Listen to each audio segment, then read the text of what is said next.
Greater విశాఖలో మరోసారి political heat పెరుగుతోంది. ఆగస్టు 6న జీవీఎంసీలో జరగనున్న స్థాయి సంఘం ఎన్నికలకు కసరత్తు మొదలైంది.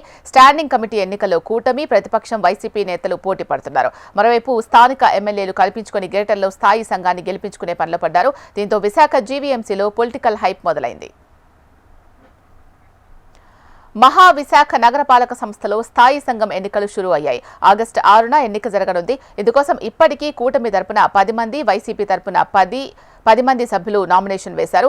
ఆగస్టు 6న జీవీఎంసీ కౌన్సిల్ హాల్లో ఎన్నిక జరగడం, వెంటనే ఫలితాలు ప్రకటించడం కోసం అధికారులు ఏర్పాట్లు చేస్తున్నారు. 7 నెలల పాటు స్థాయి సంఘం సభ్యులు తమ పదవుల్లో కొనసాగుతారు. వార్డుల్లో అభివృద్ధి పనులు, బడ్జెట్ కేటాయింపులపై స్థాయి సంఘం పనిచేస్తుంది.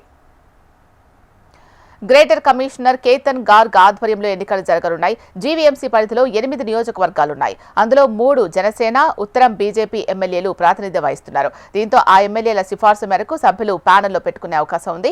మిగిలిన వారు టీడీపీ సభ్యులు మొత్తం 10 మంది ఉంటారు. కౌన్సిల్లో 63 మంది కూటమి సభ్యులు ఉన్నారు. సిపిఎం, సిపిఐ నుంచి ఒక్కొక్కరు ఉన్నారు. క్రాస్ ఓటింగ్ జరిగినా 65 ఓట్లు రావచ్చు. దీంతో పూర్తిగా స్థాయి సంఘ ఎన్నికలు కూడా కూటమి కైవసం చేసుకునేందుకు సమాయత్తమవుతున్నారు. అటు వైసీపీ కూడా పోటీకి సై అంటోంది. దీంతో గ్రేటర్ కార్పొరేషన్లో మరోసారి పొలిటికల్ హీట్ పెరిగింది. అయితే ఏది ఏమైనా కూటమి స్థాయి సంఘం గెలుచుకునే అవకాశం ఉన్నందున పోటీ చేస్తున్న కార్పొరేటర్లు ధీమా వ్యక్తం చేస్తున్నారు. మన గవర్నమెంట్ వచ్చిన తర్వాత జరుగుతున్న ఇది ఎలక్షన్, ఇది ఎట్టి పరిస్థితుల్లో మా 10కి 10 కూడా మేము గెలుస్తామని చెప్పి ధీమాగా ఉన్నాము. ఎందుకంటే దానికి తగ్గ పూర్తి మెజారిటీ మాకు 74 ఓట్ల వరకు మాకు ఉన్నాయి. కనుక 100% గెలిచి మళ్ళీ టీడీపీ జెండా ఎగరేస్తామని చెప్పేసి సభముఖంగా తెలియజేస్తున్నాం. ఎలక్షన్ జరుగుతుంది. మా ప్రభుత్వం వచ్చిన తర్వాత మొట్టమొదటిసారిగా ఈ ఎలక్షన్ అనేది కూటమి సభ్యులందరూ కూడా బీజేపీ, జనసేన, తెలుగుదేశం పార్టీ సభ్యులు 10 మంది కూడా ఈ ఎలక్షన్స్లో పోటీ చేయడం అనేది జరిగింది. 10కి 10 కూడా మేము దక్కించుకుంటాం.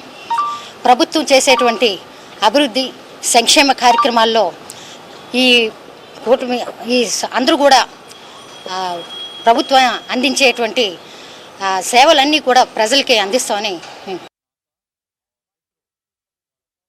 ప్రభుత్వం తెలుగుదేశం పార్టీలో మేము ఈరోజు అందరూ కూడా కూటమి ప్రభుత్వంలో పోటీ చేయడం జరుగుతుంది. ప్రతి సంవత్సరం ఆనవాయితీగా ఉంటున్నటువంటి ఈ స్టాండింగ్ కమిటీలో ఈసారి తెలుగుదేశం ప్రభుత్వం ఉంటుండగా రావడం అనేది చాలా సంతోషంగా, ఆనందకరంగా కూడా ఉంది. ఈరోజు 10 మంది సభ్యులను మేము ఈరోజు నామినేషన్ వేయడం జరిగింది. ప్రతి ఒక్కరు హేమలత కానీ, లీలావతి, వీళ్ళందరూ కూడా అందరం కూడా కలిసికట్టుగా ఈరోజు నామినేషన్ వేసాం. తప్పకుండా విజయం సాధిస్తాం, తద్వారా అభివృద్ధి కూడా చేస్తామని తెలియజేస్తాం. Thank you.